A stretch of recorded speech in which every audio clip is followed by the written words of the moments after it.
webinar session for the year. Before we start officially, I would like the attendees, our early bird attendees, to post in the chat box their names, name of their business, and also where they're joining us from. It'll be good to have a feel of our audience, and it will also help the facilitator as well. Thank you for joining us today. And while we're waiting for others to join, you can start posting in the chat box your name, where you're joining us from, and the name of your business, if you have one. Thank you. We'll use the next 5 minutes to do this. So by 11:05, we'll be starting the session officially. Thank you, everyone. What the business does. Welcome, Mr. Ayo-Bankole. Thank you for joining us today. Thank you for gracing us with your presence. We hope to learn from you. Thank you for having me.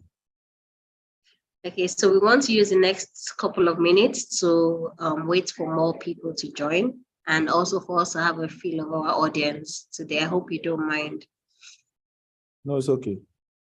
All right, thank you, sir.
We seem to have a lot of Lagos audience. Thank you for joining. Good morning, everyone. We'll be starting this session officially at 11:05.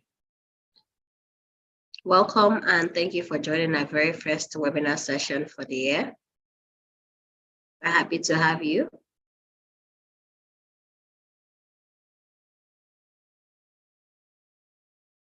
Good morning.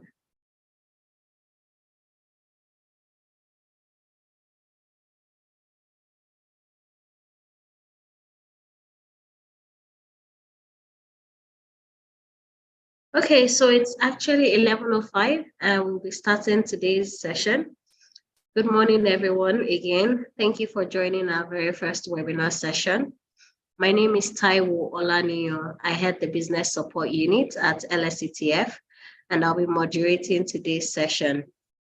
Before I introduce the speaker, it'd be good for us to know a bit about LSETF and why we're doing what we do. So the Lagos State Employment Trust Fund, popularly known as LSETF, was established in the year 2016 with a mandate to prepare Lagos State residents for entrepreneurship and employment opportunities through the acquisition of skills to get better jobs, tackle unemployment in the state, and also enable job and wealth creation. Our work at the Business Support Units at the LSETF resides on 3 strategic pillars. We provide access to market opportunities for our beneficiaries. We provide business advisory sessions through our legal and HR clinic sessions. And we provide a good number of capacity building trainings, which is something that you're part of today. So we'll be starting today's session on identifying viable business opportunities in the year 2023. I know many aspiring and existing business owners are looking towards expanding, diversifying and the likes this year. But because of the volatile environment, you're not sure where to start from or if it's even worth the risk. So welcome to today's session. And we have an amazing facilitator who will be reading his profile shortly. He's going to be providing better insight into sectors that are thriving and the skills you need to know or have to thrive in this economic situation right now. So before I bring up our speaker, I would like to briefly read his profile. Sorry, give me a second.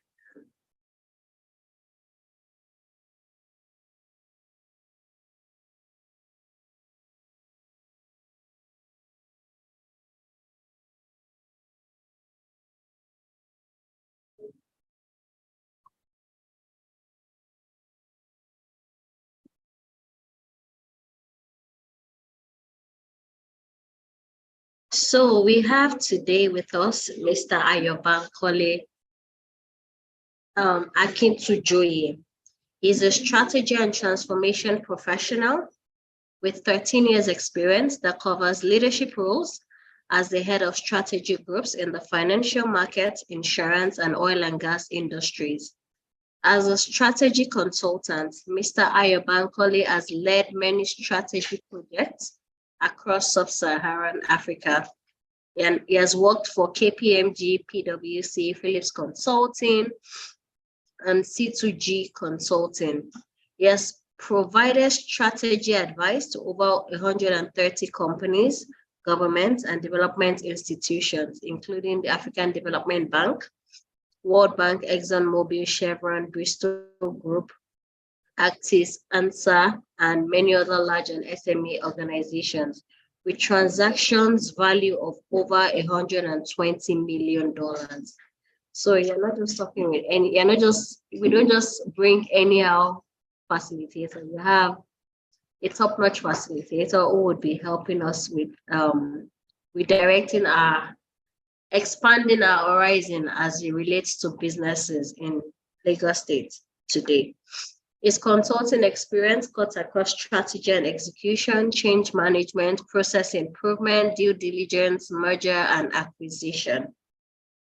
Ayo is a serial entrepreneur and founder, an advocate for good governance and growth of MSMEs as the key to unlocking Africa's economic potential. He is the convener of the Caladium Lagos SME Bootcamp, a platform he co-founded to help enhance the business management skills of MSMEs to reduce their risk of failure and contribute to the Sustainable Development Goal 8. He has supported over 4,500 SMEs via this bootcamp and through the Caladium Consulting, a firm he founded to provide MSMEs with access to first-class professional services. Ayo-Bankole also leads the team at FeatherGap, a company that is leveraging technology tools to provide solutions to the challenges MSMEs have with working capital adequacy and inventory turnover. He's the publisher of the Edge Report, a publication that promotes responsible use of social media amongst youth. Ayo has a certificate in disruptive strategy from the Harvard Business School and a master's degree in political science. He's a thought leader in strategy, economy, MSMEs, governance, and responsible citizenship. His thoughts are regularly featured on global and local media, including BBC, Al Jazeera, DW Germany, South African Business Radio, Spice FM Kenya, Channels, Arise TV, AIT, Punch newspapers, to name a few. is a recipient and nominee of numerous awards, and he mentors over 60 youth in 9 African countries, including USA, Canada, and the United Kingdom. So without further ado, let's welcome Mr. Ayo-Bankole Akintujoye. Thank you. Welcome, Ayo. Thank you. Thank you very much, my big madam. Please help me confirm that you can hear me. Yes, we can. All right, thank you. Good morning, everybody. Yeah, I have been introduced. Unfortunately, this is a Zoom meeting, so I'm trying to look through everybody who is here so that I can. Yeah, I see an Ayodele and an Akintujoye. I see somebody who is into foods, solar, brilliant. These are the areas where there are very good opportunities in the market.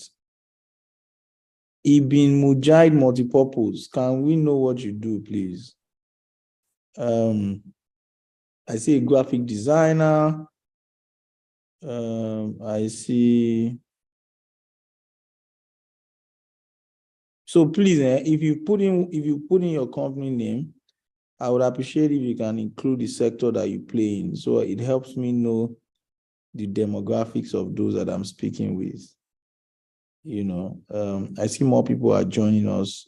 Okay, so I'm going to try as much as possible to address the topic that I've been given today, which is how can we identify what's it called, opportunities, you know, in this environment. The truth is that we're in volatile times, we're in very trying times. You know, if your business is cash-based here, I'm sure you must have been going through the cash crunch that is happening, coupled with the now subsiding fuel scarcity. It's been terrible, you know. And my heart really goes out to everybody in here that may be affected by these. But again, it's not all gloom and doom. There are tremendous opportunities in this our society. We just need to, we all just need to understand those opportunities, understand how to identify those opportunities, and you know, find ways to exploit those opportunities to our own benefits. I see agriculture produce. I see interiors and window blinds. Okay, I see fish farming. Fantastic. Fantastic. Okay, so let's even go very quickly. So first and foremost, I mean, what exactly does opportunity mean? You know, how do we recognize what an opportunity is? You know, in this market space. So usually, an opportunity. So a lot of people believe that opportunities are.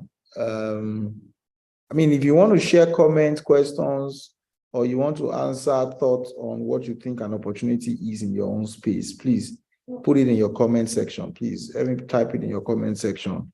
What do you believe opportunities mean for you in your industry? What are the areas that you think are opportunities in your industry? You can type it in. So what exactly does opportunity mean to us as business people? So generally, a lot of people always think that opportunities only apply to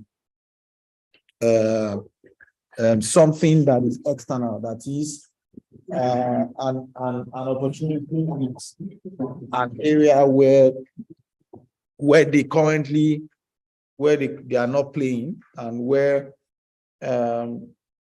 external to them. So for example, an opportunity can either be external or internal. So what do I mean?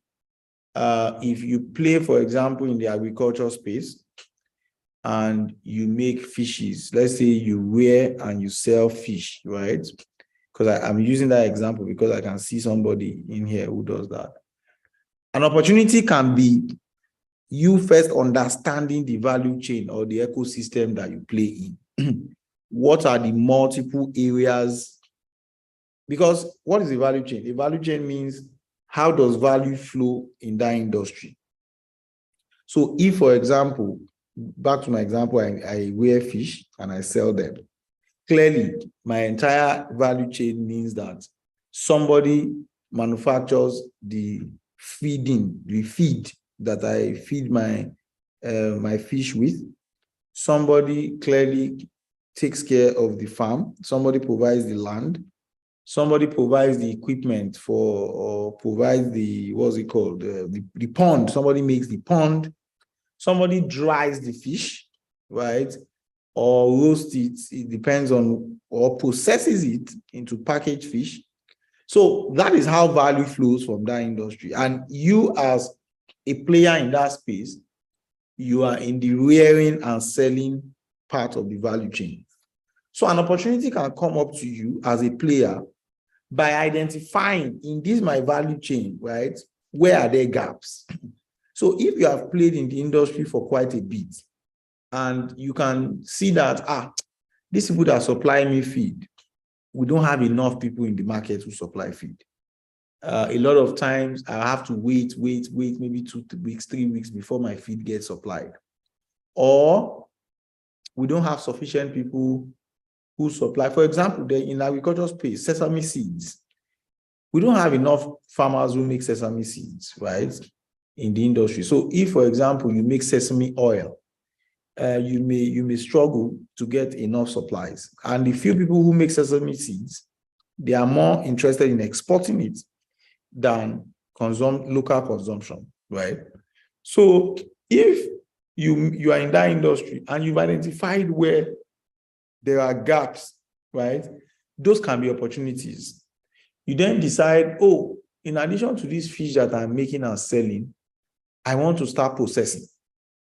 I want to dedicate an office where I can be drying and be packaging. So instead of me selling the raw fish, I want to be filling the gap. I think there's an opportunity in this element of my value chain that I want to play in. That's called forward integration. If you are doing something that ordinarily, after your own process, after you've made your sale, another part of the value chain continues it. That part, after your own sale has been done, is called forward integration.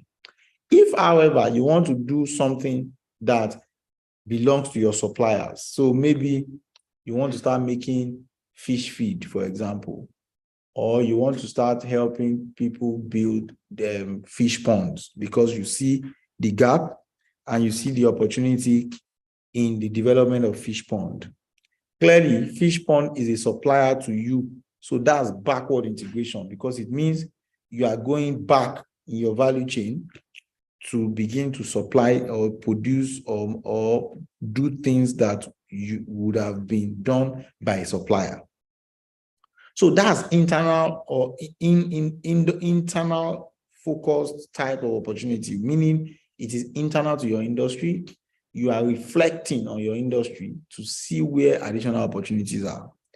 The second type of opportunity or the second way to identify opportunities are within the macroeconomic environment. So right now, a lot of things are happening in Nigeria that is, it seems like challenges, but it's also throwing up opportunities, right? Because the truth is, for every challenge, there's a problem. For every problem, there's a solution. That solution is the opportunity, right? So if I sit down and I say, all these things that I am doing now, right, is not looking like there is enough, it's not looking like I have enough, the industry I'm playing in, I'm getting tired, or it seems I'm already tanked. Opportunities are already reducing, my sale is reducing, I'm looking for a new area. I can look at the entire market, the entire industry, the entire economy and say which areas, which problems have been unsolved or largely unsolved in this economy that I can consider solving, right? And that will now be become an opportunity for me to create money from. And I'll give you an example again. So look at this cash issue now that is going on, right? Clearly, nobody has money, right? Clearly, there are opportunities in that because a lot of businesses do not even have ATM cards. They don't have bank accounts. They don't. I was going to pay for a bunch of plantain this morning. The woman said she doesn't collect transfer because she doesn't even have a bank account. And she has struggled to open one, but because of the rushes in the bank, so she's unable to. So clearly, for somebody who does maybe POS or is into payments or even doesn't do anything at all, that's an opportunity area to say, okay, I want to identify these retailers or merchants in my area, even if it's 20, and I want to start helping them collect payments every day, right? And at the end of the day, I'll do a reconciliation and I'll give them the payment that I've collected. So you can see that from the problem that exists, that is somebody creating an opportunity already for himself, right? So that's external driven opportunity, right? So those are the ways, those are the types, that's what opportunity is all about. Those are the types of opportunities or the two ways that you can look or identify opportunities. Now, I'm going to talk you through the dynamics of even understanding, opportunities. So again, we've said it can be internal focus, it can be external focus. There are also lots of new discoveries happening in the industry, right? Those new discoveries, new policies, those things can also result in opportunity. So it's not every time as business owners that we see everything only from a challenge standpoint. Yes, some things are genuine challenges and we should speak about them. But it's very important that as a business owner, you work on your mind. You experience what we call a paradigm shift from a problem-dwelling or problem-focused mindset to a solution-driven mindset or an opportunity-driven mindset. So, because the truth is that new policies, new discoveries throw open a lot of opportunities. And it is those who are able to see or identify those opportunities first that become the first movers, what we call first mover advantage, right? For example, look at when telecommunications first came. Those who immediately got the licenses to distribute telecommunication products to provide vast value-added services. I used to have a client, Next Gen Telecoms, that were amongst the very earliest set of people to provide value-added services to telecoms companies. And, they cleaned out, those period. That is what opportunity identification is all about, right? Now, what knowledge do you also have that anytime you talk to people, you notice that people don't have it? It's not common. It's a unique knowledge, right? That's an opportunity area. In that knowledge is an opportunity for you to make money, right? Again, I already mentioned in your industry existing products and services that you think that there's a gap. So it can be even in printing, right? So maybe in your industry, the way they package products generally is poor, and you want to come up with a new solution for all those in your industry. You want to offer them new solutions for packaging. That is an opportunity, right? There are also global changes happening to multiple things in our economy, in our environment. Even the idea that there's an election, right? And post-election, a new government is coming in, is going to throw open its own opportunities. So that in high level is what opportunity is all about, right? That's how to identify an opportunity. And that is what, those are the multiple areas that opportunity can relate to, right? Now, how do we recognize some of these opportunities? So, I've been doing this business for 10, 15 years. I've been in Nigeria for 10, 20, 30 years. I've built these relationships over the time, but I don't know how to identify opportunities within my ecosystem, right? So what do you do, right? What are the ways to know when or to elicit or generate opportunities? First and foremost is If it is an industry-driven opportunity, then clearly it means you need to even expand your knowledge base about your industry, right? You need to look critically at your competitors. What are the areas of uniformity between you and your competitors? What are the areas of divergence, right? Clearly, most of the areas of uniformity would mean that, oh, this is how the industry generally does it, right? If that's how the industry generally does it, then clearly there's an opportunity for changing things, right? Either you start by changing it for yourself, or you create a product category or service that offers your competitors, solutions for changing that thing, right? So tremendous opportunities can come up from there. Another thing is understanding. I just explained earlier about value chain analysis. If you don't even take anything away from here today, please go on YouTube and learn value chain analysis, how to identify, study, and know the multiple elements of your industry value chain, and which segment of your industry is currently suffering a shortfall or a gap that you can then fill, right, as an opportunity area. Now, another thing, if you are doing something, always listen to your customer feedback, right? Always test the temperature of your clients, your customers. Always assess their needs, assess their satisfaction level, listen to them, because in the course of listening to your customers, you do not want to imagine the types of opportunities that come up from there. So if your customer tells you, for example, that, oh, I like this product, let me look for another person that does something else. So I see somebody here who does Adiwe. Yeah, I can see Celestina Utoro, Katina Designs, yes. So let's say you do Adiwe, for example.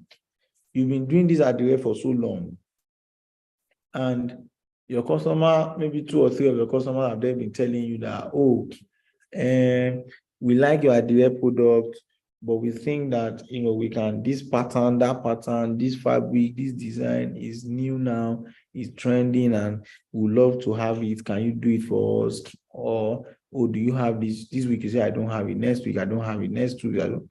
Clearly, that begins to tell you that there's an opportunity in that space that you need to harness, right? So listening to your customers is extremely important, right? And I hope that you guys are taking notes of these things I'm saying. Of course, I will share slides eventually, but it's important that we have this conversation, right? So first, understanding your value chain and how to analyze the opportunities in that space, understanding your competitors, listening to your customers is very critical, right? Now, expanding significantly your knowledge base. Don't just assume that, and this happens a lot with, entrepreneurs who are selling products or even services. So, a lot of times we are so overwhelmed with our product and our service that we don't follow through with expanding on what we already know. We just believe we are already experts and we are great at what we do, right? So please, if you're an entrepreneur on this call, try as much as possible to read a lot of books, right? Do a lot of videos on YouTube. There's literally nothing that you want to learn today that you cannot learn free of charge on YouTube, right? So when I say free of charge, if you now want the more in-depth one, of course, you can pay for it. Join communities like LSETF. We have built Lagos SME Bootcamp community for about 5 years. We've had multiple people collaborating there. We've had people teach each other stuff. We've had people start new businesses based on opportunities. All these platforms help you network. It helps you brainstorm.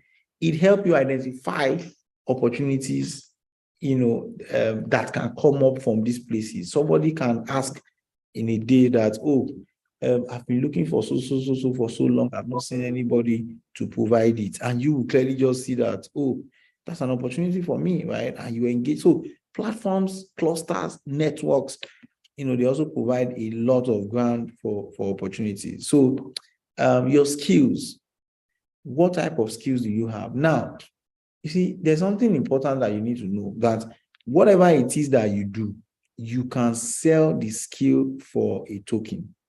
Now, what do I mean? Somebody here says she makes hardware design and all that, and exportation.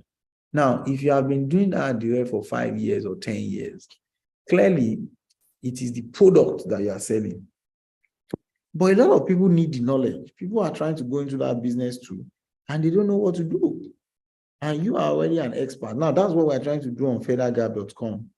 We're building a community where people who have skills, business owners who have skills, can sell those skills at a token, to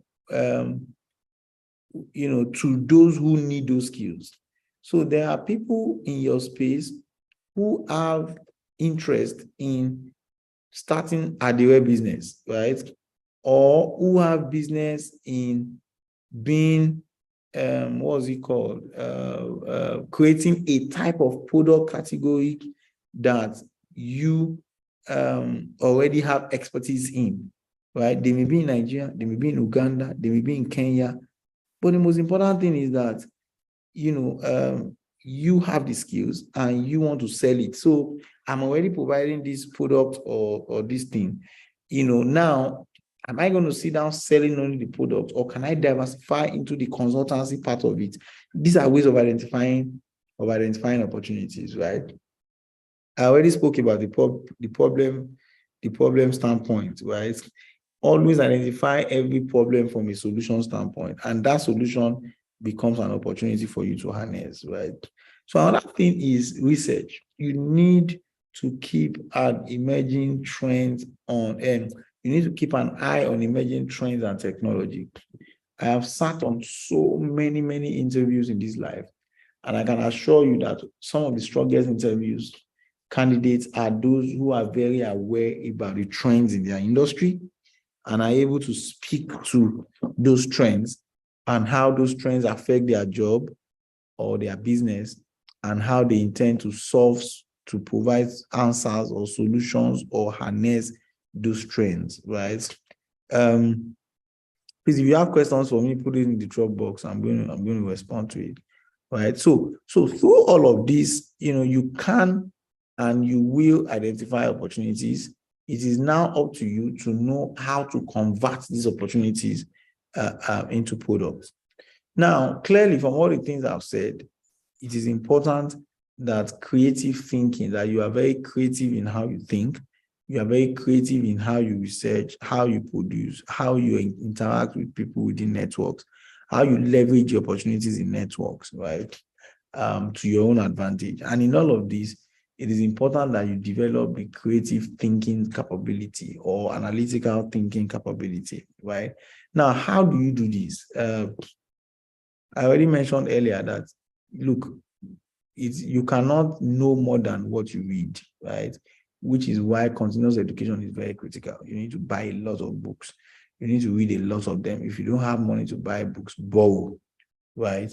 And create an accountability system for yourself for ensuring that you borrow on the books that you have, that you return, the books that you have borrowed. And you also have to ensure that you set aside whatever fraction of your money that you want to set aside to continue to buy books. Take trainings online. Trainings are not so expensive, because the more skill set you have and the more knowledge you have, the more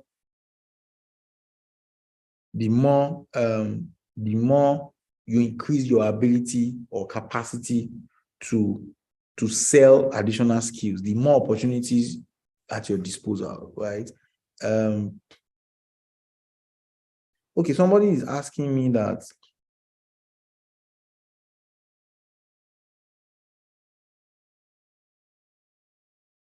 okay, so the platform that we have for skill sharing, is we are building it, is a tech product. So we have a community, the Lagos SME, CLSME community. I will share before I go. You can check on our Instagram. You see Lagos SME Bootcamp. Go on Lagos SME Bootcamp on Instagram or Facebook.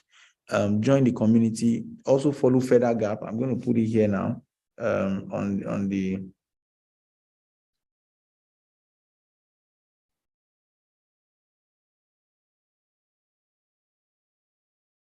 So I've put it there. The host is going to share with everybody. If you go to feathergap.com, go and sign up.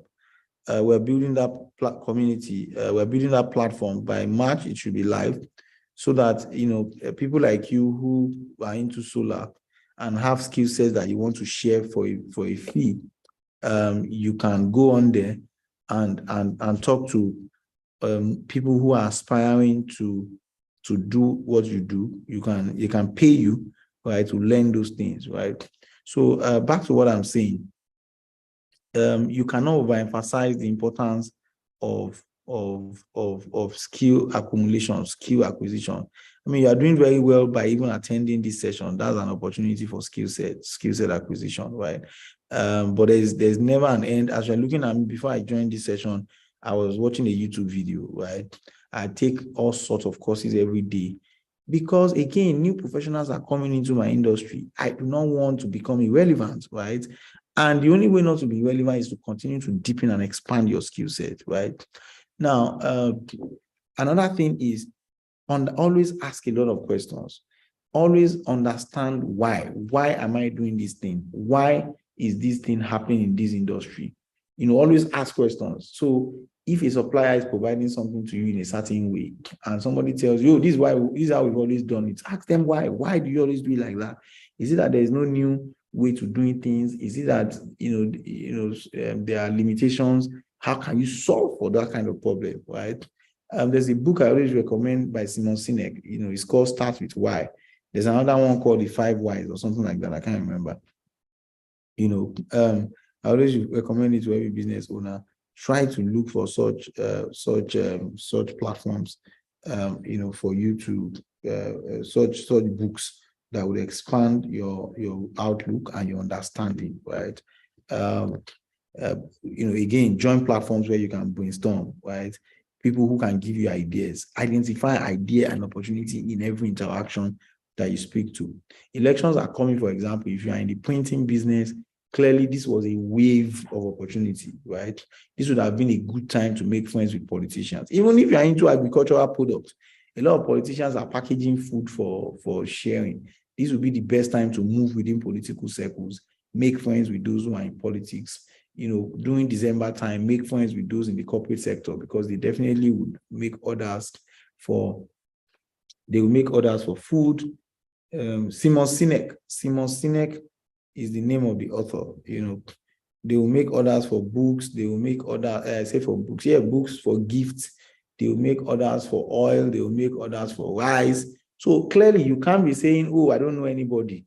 You have the entire year to be looking for networks, to build those networks. We are on this Zoom call, even though it is a Zoom, nothing says you cannot, reach out to people. If the platform enables you to say, hi, I just wanted to connect, make friends anywhere you go. Don't just go to your church and go home. Don't just go to mosque and go home. Engage with people, because the more people you engage with, the more people you know. So this whole idea of I don't have connection, I don't know people, it is about you knowing people, building relationships in everywhere you go, such that when opportunities open up for in the areas that those people work or in their field, you would at least have known that you know somebody there. Do you get my point, right? Because there would always be opportunities. December periods are the best timing for that corporates make orders from vendors. And if you have friends in the corporate sector, as many as possible during December, then you can take advantage of those opportunities. If you know people in construction, when they open a new construction site, there will be demand, right? There will be demand for food. There will be demand for what's this thing called? Jackets that they wear. There will be demand for helmets. It depends on your line of service. A friend who works in construction can tell you, we are starting this new project. It's a big project. We have 500 workmen there. Can you supply this? So before you know it, you've become an encyclopedia for opportunities, right? So now there's what we also call idea mapping. Idea mapping means you have an idea, get yourself a notebook where you can write these ideas, then you draw a map for how, there's what we call critical dependency. How can I connect all my critical dependencies? How can I identify all the things that will be required for this idea to become a reality? Because don't forget that there's always a journey between the day you generate an idea and when the idea becomes reality. There are multiple things that you need to do that what's that word now? Before an idea. So, for example, if you have a random idea now, you need capital, you need you need that license, you may need machines. So, all those kind of things is what documenting all those things is what dependency mapping is all about, right? And in the course of even doing those documentation, you may realize there are new opportunities for you beyond the original idea that you even had, right? So, and again, these are the ways that you then begin to expand your ability to think critically about ideas, to think critically about opportunities, and all of that.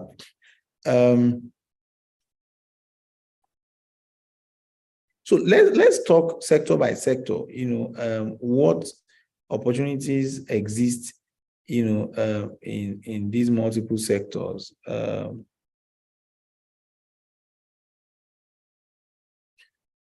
Now, again, I told you that because of the nature of our country, Nigeria is like a green field, it's like a green land, right?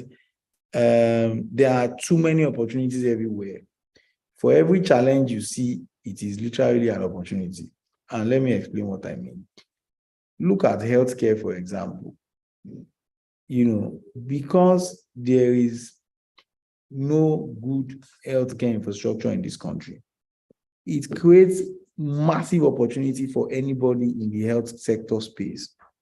Either those who have a lot of capital to build hospitals, or those who are doctors, or those who provide health services.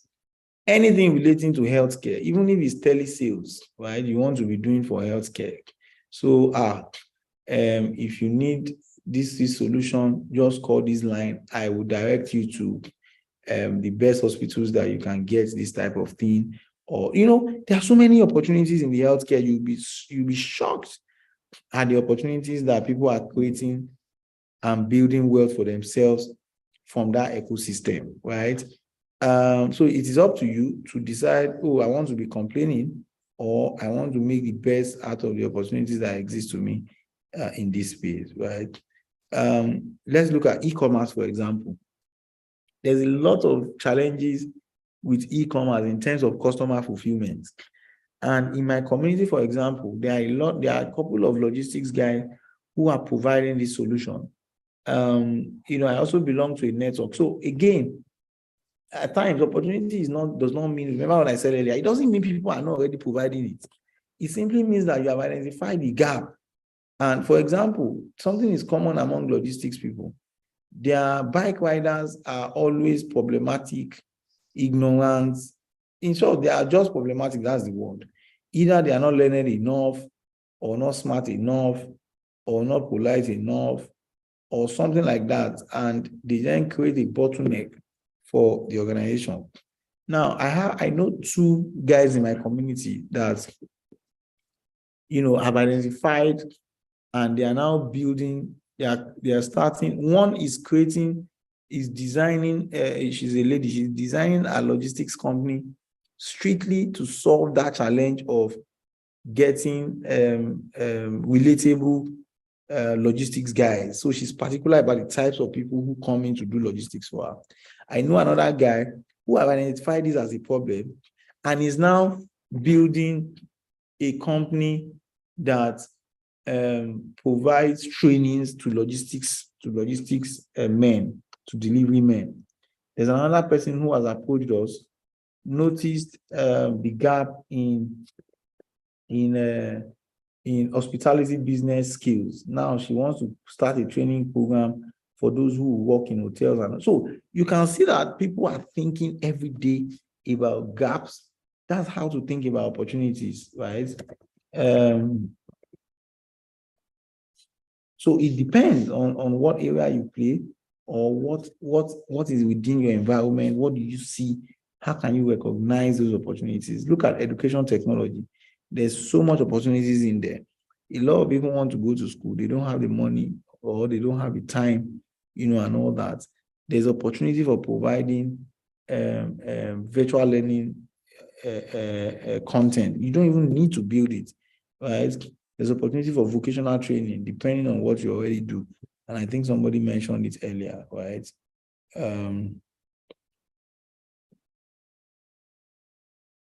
So, and we can go on and on and on. Renewable energy. There's so much happening in renewable energy. In fact, I suspect that this year may be the year for renewable energy because there is a high probability that subsidy is going to be removed.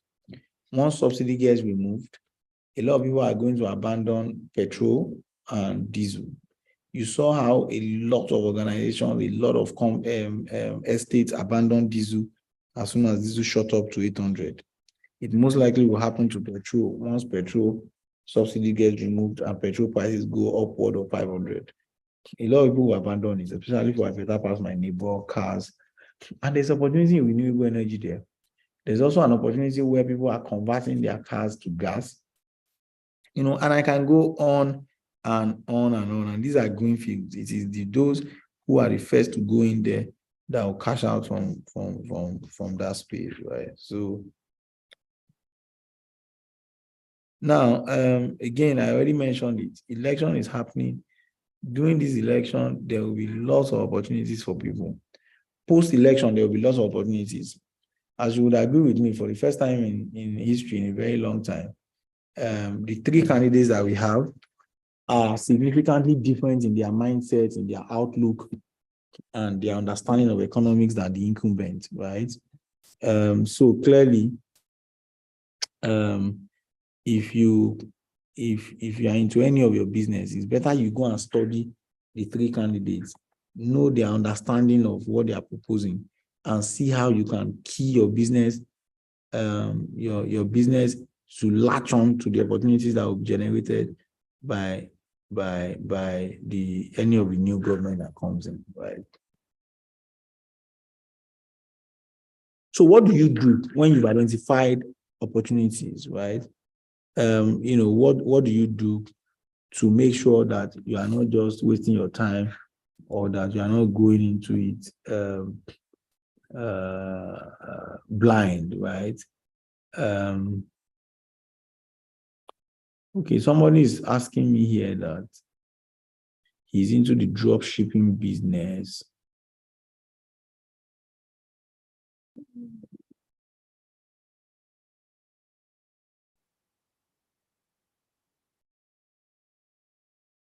Okay, so I agree with you. Drop shipping is not. So there are lots of things that are not very common here or very popular amongst Nigeria, right?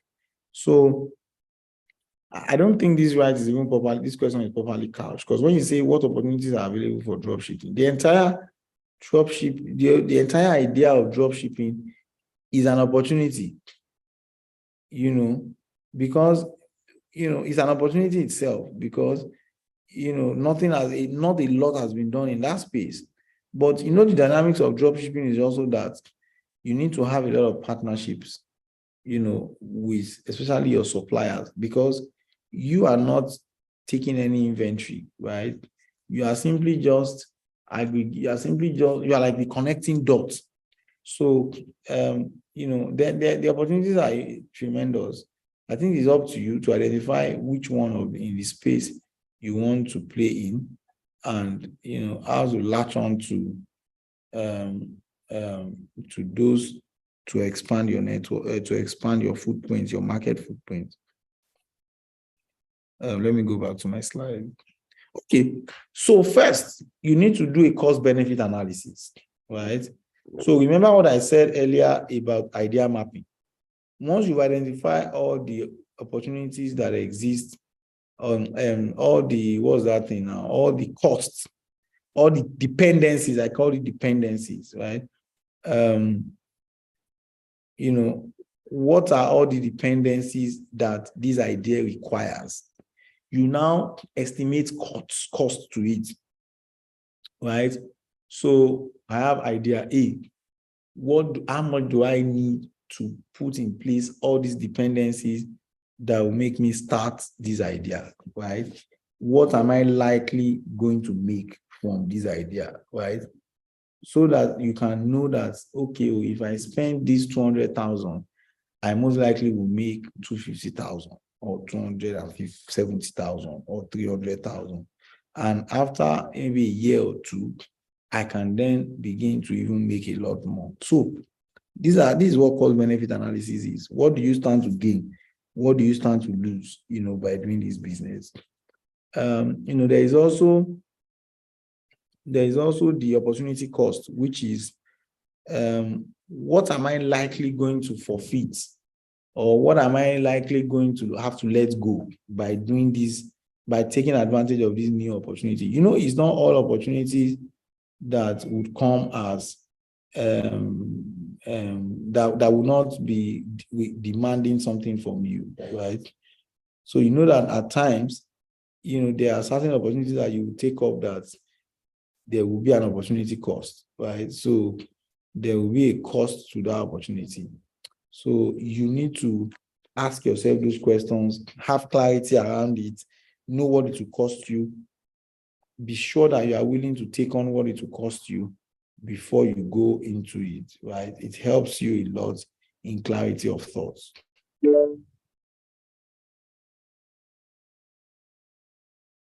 Of course, SWOT analysis is still very much popular. Before you go into an area, you need to identify what your strengths are, what your weaknesses are, what the opportunities in that space are, what your threats are. Please, there are opportunities in every segment. Even in fintech that we're talking about, that everybody is going into, there are still opportunities there. If you follow all of those formats that we have spoken about, right? Of course, there are always going to be challenges for or in when you identify opportunity. I know some people are going to ask now about the challenges because we like to talk a lot about challenges. There will always be funding challenges. There will always be multiple interests conflicting with each other. There will always be skills challenges. You don't have sufficient skills. Again, I already said it. You have to deepen your skills. There will be challenges with partners, finding the right partners, finding the manpower. But the thing is, always start something from where you are today. Before you start thinking of the things you don't have, first take a stock of the things that you have and what you can do with those things that you have, right? Technology also helps a great deal. Have a friend who does technology. Have a friend who is an accountant. Have a friend who is a strategist that can help you with clarity of thought. Have a friend who is a lawyer or law graduate. And those are the things that you need to build a successful business, right? Again, belong to networks like LSETF. LSETF does a lot of good work for the SME ecosystem, and they can help. Join others like Lagos SME Bootcamp. Join things like Faith Foundation. Just after now, I'm going for a mentorship session, on Faith Foundation. And trust me, the help that all these platforms build is immeasurable. I mean, you cannot even pay for it, right? So, so join all those platforms so that you deepen your skill set. Number two, you network with others. Number three, you brainstorm in the course of learning that can then regenerate itself into ideas, right? And when you then generate those ideas, you put those ideas down into idea map. You discuss extensively about the pros and cons of those ideas. You design the product development, right? On your PowerPoint or wherever you want to do it. And then please, whatever you do, work on presentation skills, both written and verbal presentation, because they are very critical. That is the only way you sell whatever idea, whatever promise, whatever opportunity that you think that you have, right? So with these few points of mine, I think I spent about 40 minutes.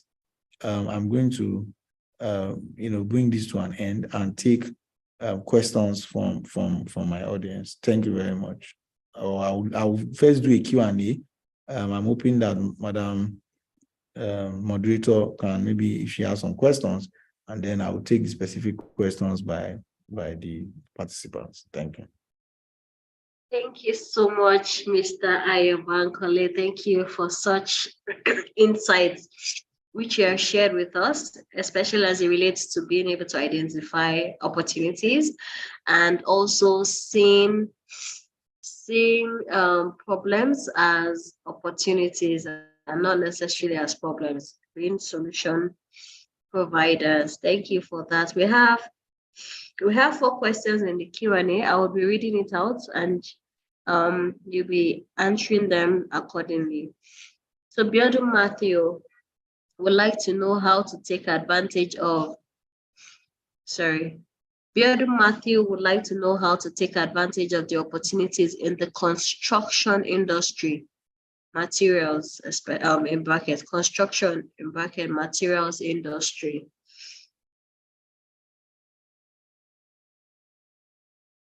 Sorry, I forgot that I was muted. So, I'm trying to look for that question. Is that in the construction, Abby? Yes, construction industry. See, I get very excited when I hear about construction because I do a lot of work in the construction space. I have a lot of clients in that space, right? Now, you see, construction is an entire ecosystem on its own. There are tremendous opportunities in that space. Again, remember what I said at the beginning about understanding value chain, right? Now, in the construction value chain, there are developers, there are the people who are building, there are people who supply construction products. Construction products can mean cement, can mean nails. There are people who make their HSC, their safety equipment. In fact, there is an area in construction now called laser design. If you check a lot of these hotels, all these buildings now, there's these metal designs that they use to decorate those places. It's an emerging type of design that, is called laser. There's tremendous opportunities there, right? Block making, factory, all of those things are opportunities in the construction space. Depends on your budget, depends on your interest level. There are so many things that you can do in the construction space. I hope that has answered your question. Okay, great. Thank you for that. Then Akinlabi Akimbo wants to know how to join the skill sharing platform. The skill sharing platform you talked about. Akinlabi Akimbo would like to know how to join.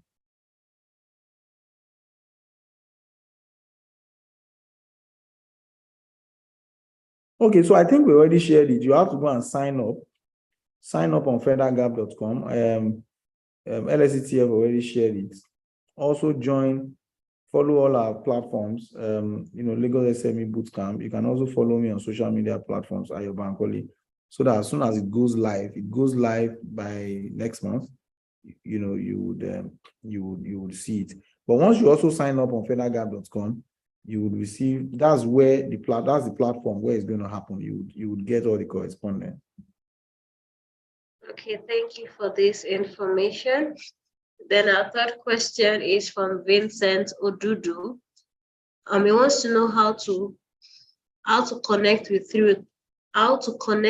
you through your platform for networking on most of this knowledge you're sharing.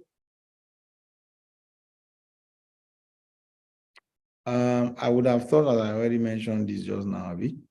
Or you want me to say it again? Not like they want you to put your details, Okay. email, phone number, or something. Yeah, let me just put my handles. Okay, so it would, our facilitator will be typing in his contact details for those that would like to reach out to him to connect more and understand more about what he had mentioned on the session.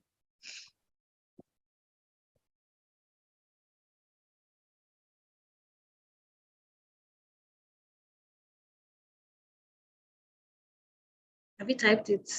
Yes, I'm on it. Okay. Okay, I can move on to the next question, right? Yes, please.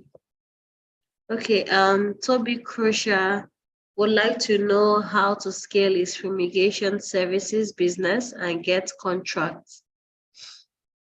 It's a fumigation company, how to scale it. You see, fumigation is a very interesting line of business.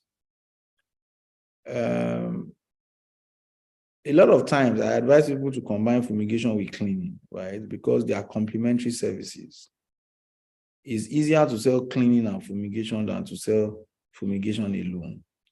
However, if fumigation is the only thing that you do, then it's very good to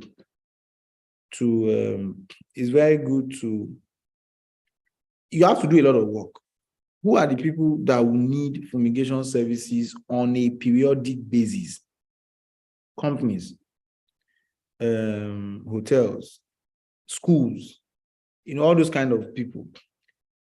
So your marketing strategy has to be focused around people who need it on a periodic basis. Why? Because you don't want somebody who just needs fumigation maybe once a year, someone like me, because that's low demand for you. Yes, they will call you. You need them. Don't chase them away. Of course, they are good clients. But in terms of scaling, those are not scalable clients, right? So you need to target organizations or entities or individuals that will need it on a periodic basis and get them on retainer. So if, for example, LSETF needs fumigation services, they fumigate at 10,000 naira per time. You can come and tell them and say, I'm ready to fumigate for you 4 times a year at 7,500 naira. It's a win-win situation because you have already gotten commitment for 4 times a year supply from LSETF. It's already in your pocket. And LSETF also gets it at affordable amounts. But there's a lot of hard work. You have to move around. You have to move around, a lot, looking for those marketing opportunities. Then I also suggest collaboration, right? You have to partner with people who provide similar, partner with painters, partner with construction companies, and partner with, identify, again, your value chain. Who are the other players in that offer complementary services to what you do that can be marketers for you. So as they are selling their own work, they look for opportunities for you and you give them commission. You see, in building a business, you can't be greedy about it, right? So you give them those commission. You too, you look for business for them when you do your fumigation and they mention, oh, do you know somebody who needs this? You build a network of those. That's why I say join networks like ours. So that because in our network, a lot of people do business with each other especially on our WhatsApp community. And this is how you begin to scale your business on a periodic basis. I hope that I've been able to answer that.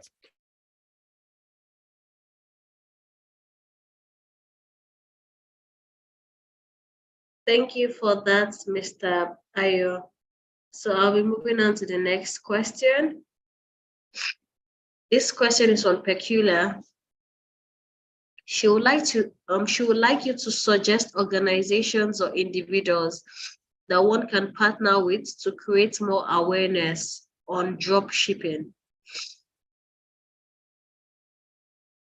So people she can connect with to increase her visibility as it relates to drop shipping.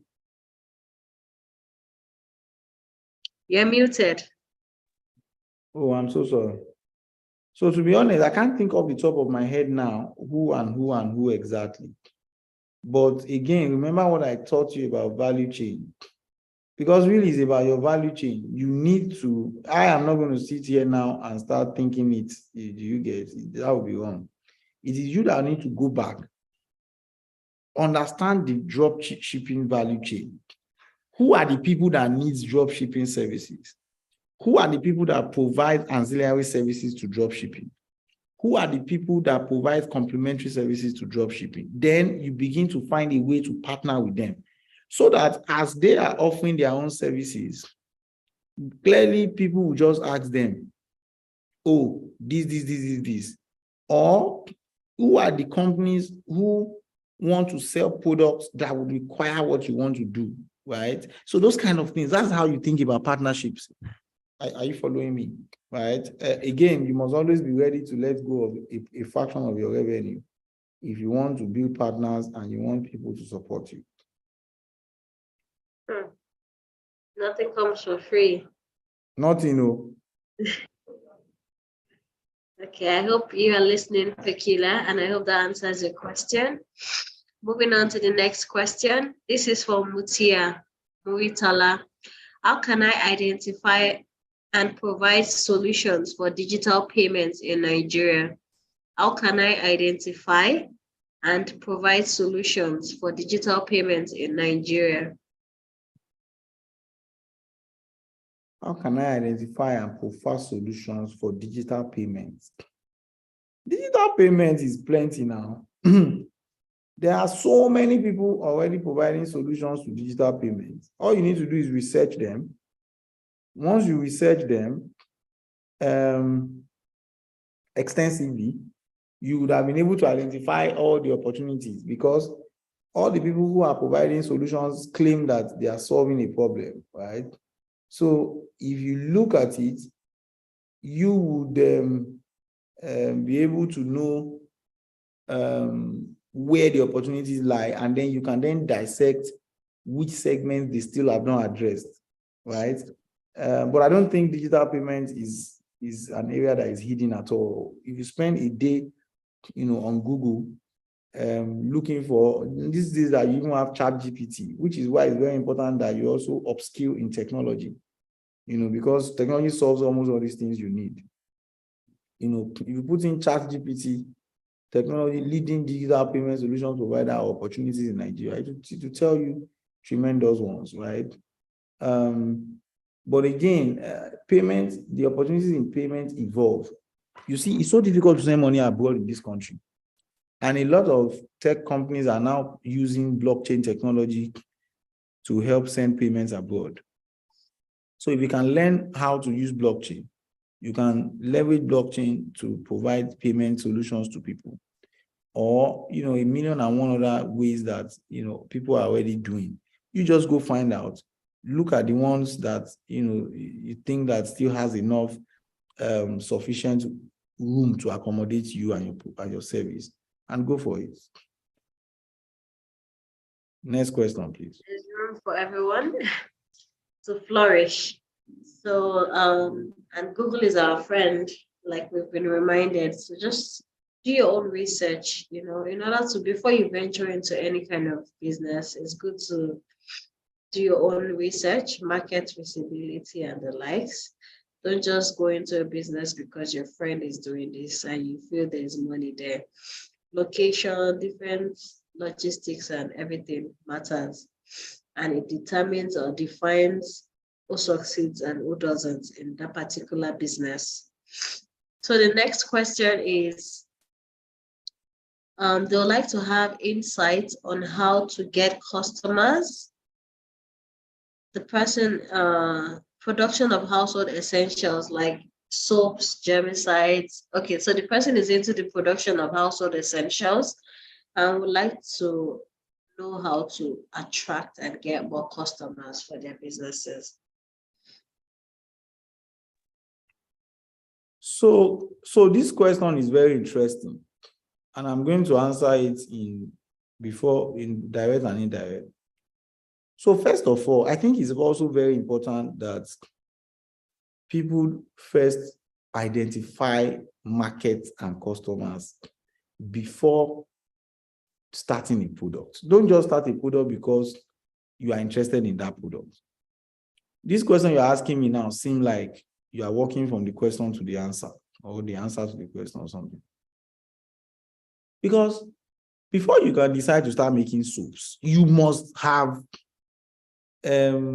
first established who your potential customers will be, how you are going to address those customers, or even be sure that those customers will even need those products.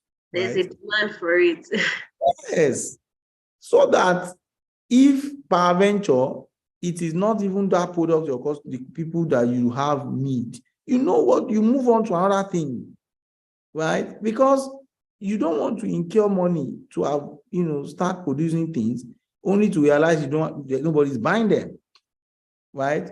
So again, look, your primary network is always your first line of sales. And this does not mean they are going to buy from you as a favor. It simply just means that if they are not convinced about what you do, secondary is not going to be convinced. Your primary network are the people that know you, they know what you do and buy from you. Your secondary network are those that you know through others. You know them through your primary network. Now, the strength of your ability to network would always be measured by how many people you are able to convert from secondary to primary so that you widen your primary network. You continuously widen your primary network. And within your primary network, if you identify 20 people, 30 people, 50 people that you supply your soaps every month, you are good to go. At least people buy soap every month.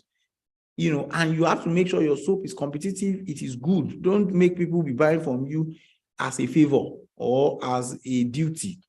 They will not be able to say no. They won't be able to give you feedback that this thing is not good. Make sure it is good. Get the best of the product. Compare your product with them. Don't be deceiving yourself that your product is the best when it is watery, it's not soapy, it doesn't smell nice. People will not buy. They will buy from you once. They won't come again, right? Now, there's also what we call the tertiary network. Tertiary network are people that you don't know at all, but they know you. That tertiary network is what they call social capital. Please build your social capital, right? The strength of your social capital is what they call open market. People that don't know you, you've never known them before, but they want to buy what you are doing because they know you and they believe in the product. That's where your brand power comes in, right? And the more you are able to widen all of these gaps, and I say widen, the more you are able to widen all of these nets in terms of your primary network, your secondary network, the more you are able to scale or sell your product, acquire new customers, right? I hope I've been able to answer that question. Thank you, Mr. Ayo. What's the effective way of getting partnerships? What's an effective way of getting partnerships? The effective way of getting partnership is to even first understand the types of partnerships that exist for your business. So there are 4 different types of partnerships, or thereabouts, give or take a little. Number 1, you have sales partnerships. That is partnership that you are entering for the purpose of making a sale. Number 2, you have technical partnerships. These are partnerships that you are entering because they are more technically strong than you. They can teach you technical skills, right? When I say technical skills, so let's say, for example, you make soap. You make soap, but you don't make the package. You don't bottle it. You want to enter into a technical partnership with a company that bottles. Now, partnerships help you negotiate price. It helps you get things for lower amounts. It also helps you secure supply or sales. So if you now want to partner with that guy, you now say, oh, boss, I make this soap. Instead of me to be coming to you on a demand basis or on a need basis, let's enter into a partnership. You'll be the one doing all my bottles. In exchange, you introduce me to XXX number of people, or I would pay XXX subsidy discount so that it's only you that will be doing it for me. That's a technical partnership. Now, there is legal partnership, which is a partnership you enter with lawyers or similar organizations to help you achieve your legal objectives, right? And so how do you now enter into these partnerships? It is first understanding, what do you need, right? Is it money I need? What organizations can help me achieve sales? right? Along those lines, right? Identify them and start talking to them. I just give an example now. If, for example, you make biscuits, clearly, if you can collaborate with a school, if you can partner with a school, for every 10 naira biscuits you sell, you give that school 1 naira. And you tell the school that, oh, I want to partner with you so that this biscuit, I can be selling it to all your students at break time. And 1 naira out of it goes to the school. Clearly, the school will be interested because that's a partnership and it already addresses how they will make money. Because the thing about partnership is it must be mutually beneficial. Somebody is your customer or your client or you are a vendor does not mean you are partners. A partner means there is mutual benefits, right? So, that's the way to think about partnership. I would also like to add partnership is more like value is being exchanged.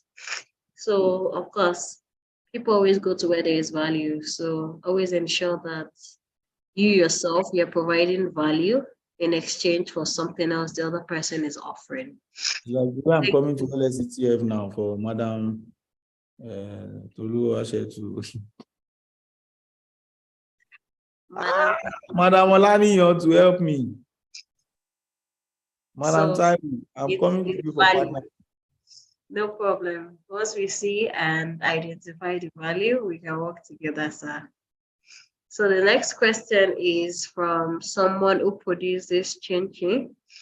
She would like to know how and where to brand her products like Mini-Me Chin-Chin. Oh, go to Shomolu now. You will see a lot of people who do branding there. or go on Printivo, go on Instagram. There are lots of small scale businesses like you who do these things, who do packaging and design for companies, and they do it really good. So you just need to sit down on Instagram or Google, search for these guys. Unfortunately, I can't think of their names off the top of my head, but I know they are solid guys who would help you develop.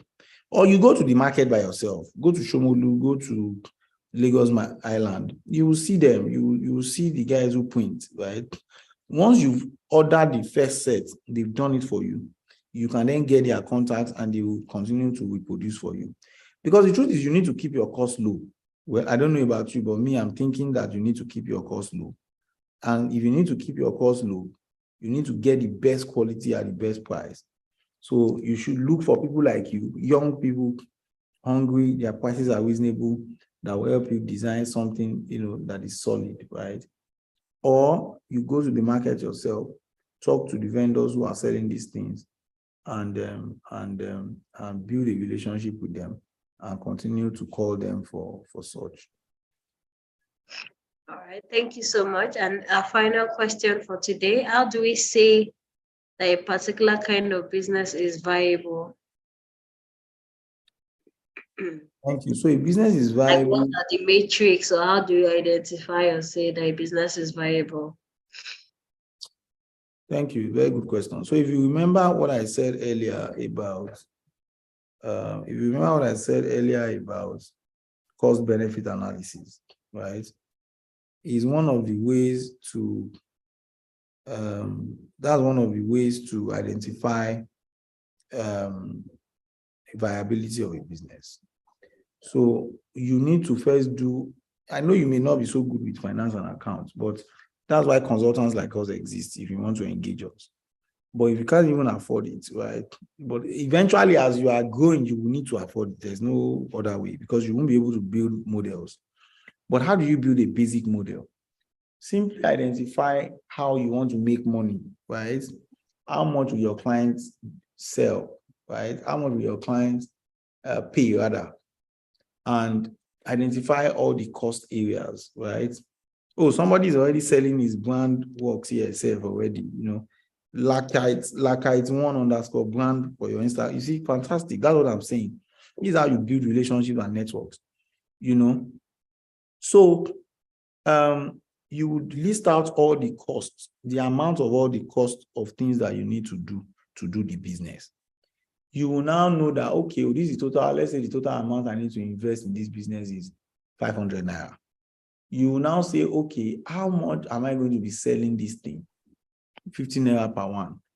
If I'm going to spend 500 naira on this business, it means for me to make my money, I would need to sell at least 10 copies, which is 500. Abi? So that's how you know if a business is viable.